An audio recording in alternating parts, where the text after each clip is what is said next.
महादेव ने नागिन के ऊपर अपने चरण क्यों रखे? इस रहस्यमयी कथा को अंत तक जरूर सुनिए। माता पार्वती और महादेव कैलाश पर्वत पर साथ बैठे हुए थे।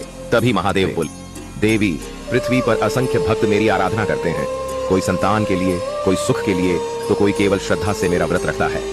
मुझे उनके बीच जाना होगा। माता पार्वती मुस्कुराई और स्नेह से बोली, आप अवश्य जाइए स्वामी। मार्ग लंबा है, भूख प्यास भी लगेगी। माता पार्वती ने प्रेम से झोली भर दी और महादेव पृथ्वी की ओर प्रस्थान कर गए। उधर मार्ग में एक नागिन पहले से प्रतीक्षा कर रही थी। वह महादेव के तेज को देखकर कुछ भी करने का साहस नहीं कर पाई। पृथ्वी पर पहुंचकर महादेव ने अपने भक्तों को आशीर्वाद दिया। चारों ओर हर हर महादेव की गूंज होने लगी। भक्तों के प्रेम से महादेव अत्यंत प्रसन्न हुए। थकान के कारण वे अपनी झोली सिर के पास रखकर विश्राम करने लगे। उसी समय वह नागिन उनके चरणों के पास आकर बैठ गई। नींद में अनजाने में महादेव का चरण नागिन के ऊपर पड़ गया। मुझसे बहुत बड़ी भूल हो गई। अपने भक्तों के प्रेम में मैं सब कुछ भूल गया। मुझे क्षमा कर दो। महादेव बोले, इसके बदले में मैं तुम्हें वरदान देता हूँ, जो मांगो मिलेगा। मैं हर जन्म में आपके साथ रहना चाहती हूँ। यह सुनकर महादेव चिंतित हो गए। यह सरल नहीं है मेरी प्रिया पार्वती, तुम्हें देखकर क्रोधित हो जाएंगी। नागिन बोली, स्वामी, आपने वचन दिया है, अब मैं आपसे अलग नहीं हो सकती। महादेव बोले, ठीक है, पर तुम्हें देवी से छुपकर रहना होगा। तुम मेरी झोली में चली जाओ। नागिन झोली में चली गई और महादेव कैलाश लौट आए। घर पहुंचकर माता पार्वती ने झोली एक ओर रख दी और महादेव से बातें करने लगी। कुछ समय बाद महादेव तपस्या के लिए चले गए। पीछे माता पार्वती सफाई करने लगी।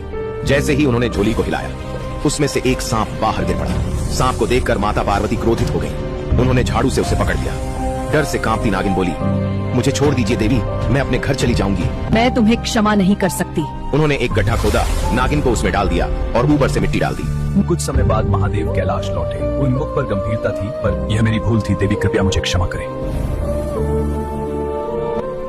अब बहुत देर हो चुकी है, आपने यह बात मुझसे क्यों छुपाई? वह मेरी भूल थी देवी।